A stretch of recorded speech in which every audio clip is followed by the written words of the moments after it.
Hello students, I am Dr. Prashanjit Mukherjee. Welcome to my channel. This video is related to elevation in boiling point. Now, a common definition of the boiling point has been encountered that the boiling point of the solution is defined as the temperature at which the liquid will start to boil. But that's not a perfect definition. The boiling point is dependent upon the atmospheric pressure. So the boiling point of the liquid is the temperature at which the vapor pressure of the liquid will be equal to the atmospheric pressure. Okay, so if I consider the boiling point is definitely dependent upon that vapor pressure will be increasing, and when it meets the atmospheric pressure, the liquid will start to boil. So if we consider a common example, that we know that water boils at 100 degrees centigrade, but if we add sugar into it, the boiling point of water, the solution, sugar solution, will increase to 102 degrees centigrade. This indicates that with the addition of a non-volatile solute increases the boiling point of the solution. Okay, so this solution, this has been missed over here. The addition of a non-volatile solute always lowers the vapor pressure of the solvent, and the vapor pressure of the solution is always lower than the vapor pressure of the pure solvent. So here we have to increase, according to the Raoult's law, we have to increase the vapor pressure so that it meets the atmospheric pressure, and at that particular temperature the liquid will start to boil. It is thus concluded that the boiling point of the solution should be always higher in comparison to the boiling point of the pure solvent. Okay, so in that case we are just differentiating the whole thing on the basis of the graph, where I have just presented a graph like this way. Just see, you have a vapor pressure axis on the y-axis, the temperature axis on the z axis, and the x-axis over here. Now this is what a solvent, this is what a solution. The black line is a solvent, the red line is the solution. And if I take this into consideration, this is the atmospheric pressure, and if I see this one, this is the atmospheric pressure, and the solvent is going up and up and up and meeting the atmospheric pressure, and this x point, it is going to boil, whereas this solution C, that's the red line, goes up and up and up, and it is on the y, and this is what it starts to boil over here.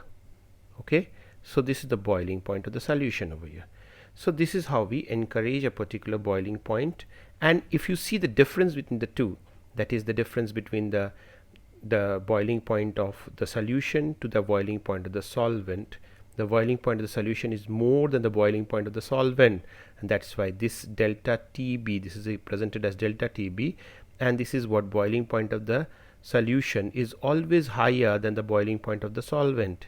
Okay, solvent, and this is what this difference between the two is called an elevation in the boiling point.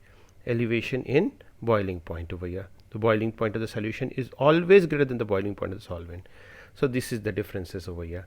So we encounter a particular graph on this basis, and we are going to prove the whole functions of elevation in the boiling point. Now students, just see, this is the graph over here, and on that basis we are going to discuss the whole theory related to the boiling points over here. Now just see this graph. You see the graph over here is in the between the atmospheric pressure as well as the temperature. You see the graph, you see this is what this is the solvent, this is the solution 1, this is the solution 2, and you see this is the point at which it starts to boil, this is the temperature, this is the point at which it starts to boil, and this is the point at which it starts to boil. Okay, so this is T0, we take it T1 and we take it T2. Okay, and this is what P0, then this is P1, and this is what P2. Okay, so this is how we make the graph. Now on this basis of the graph, we are going to discuss the whole issues of how to influence a particular boiling point effect. Y-axis and x-axis. X-axis is associated with temperature, and the y-axis is associated with pressure.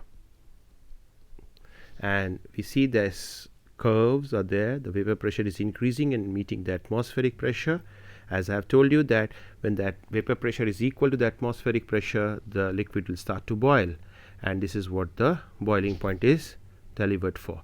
And this is what, this is the solvent, this is the solution 1, and this is the solution 2. So this is the point at which starts to boil A, this is what B, this is what C, and this is the point at which starts to boil over here. Now let us see this graph over here. Since the solution is dilute,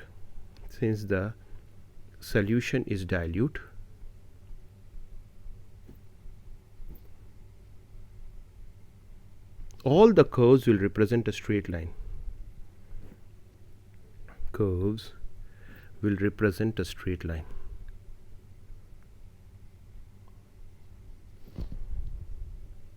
A straight line. Because you know it very well that if it is a dilute solution, that means what? Very small amount of solute is dissolved in a very large amount of solvent, and therefore what happens, the graph will represent a solvent nature graph, where that means so the solvent nature graph is always representing a straight line graph. Okay, so that's why if I take it this way, and if I just put it like this one, this is what the solvent nature graph is there. You see, this is what all will represent a straight line because the solution is completely dilute in nature. So here it is what coming up to be like this way. This is what extrapolate the graph like this way. If we extrapolate the graph, this is what P, this is P1, and this is what P2, and this is what T, this is T, this is T1, and this is T2. From here also you can understand that if this is the graph which is being represented, that is what A, this is what A, this is what B, this is what C, and this is what D, and this is what E. This is what representing a similar triangle. You see, this is what completely a similar triangle. So therefore triangle ADB is similar triangle AEC. And if the triangles are similar, the sides will be definitely proportional to each other. Okay, and if the triangles are similar, the sides will definitely proportional to each other. Therefore what happens, this is coming out to be AD by, this is coming out to be an AD by AE is equal to AB by AC, AB by AC. And if the triangles are similar, the sides will definitely proportional. Therefore what happens, this is coming out to be P1 minus P by P2 minus P, then that is coming out to be T2 minus T and T1 minus T. So this is what difference of temperature and difference of pressure is inculcated, and therefore what happens, this is delta P is directly proportional to delta T, and this is the equation for non-volatile solute.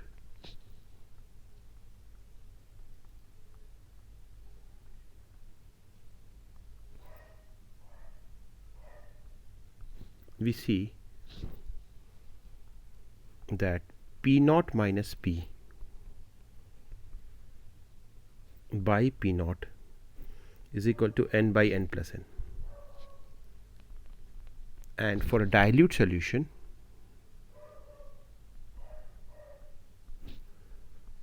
N can be neglected from the denominator, and we can take it like this one: P naught minus P by P naught will be equal to N by N, and that can be written to be as P naught minus P by P naught will be equal to small w by small m by capital W by capital M.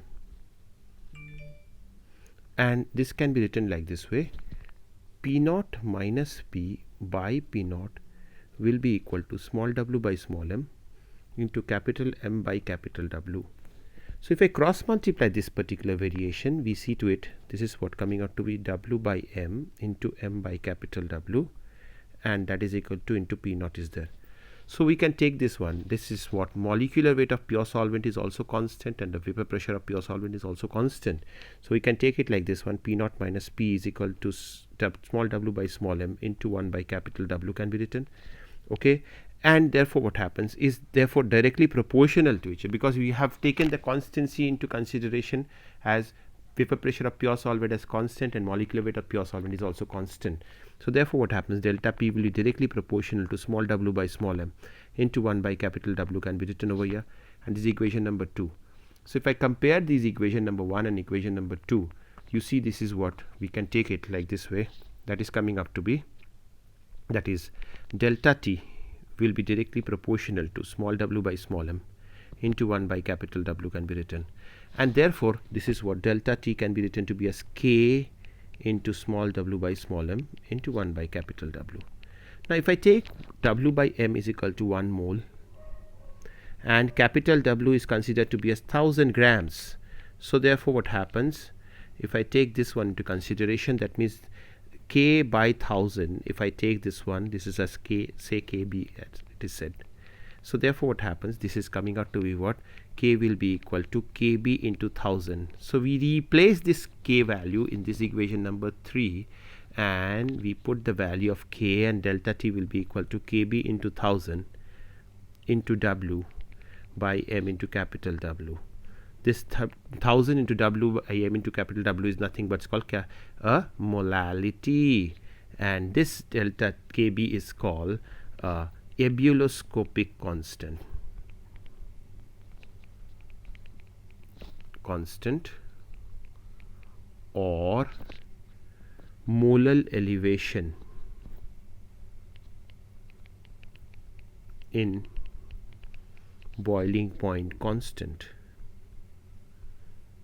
And it is to be noted that molar elevation boiling point constant or ebuloscopic constant is defined as the elevation in boiling point which is caused by dissolving 1 mole of solute in 1000 grams of solvent. We conclude this video. Thanks for watching. Thanks.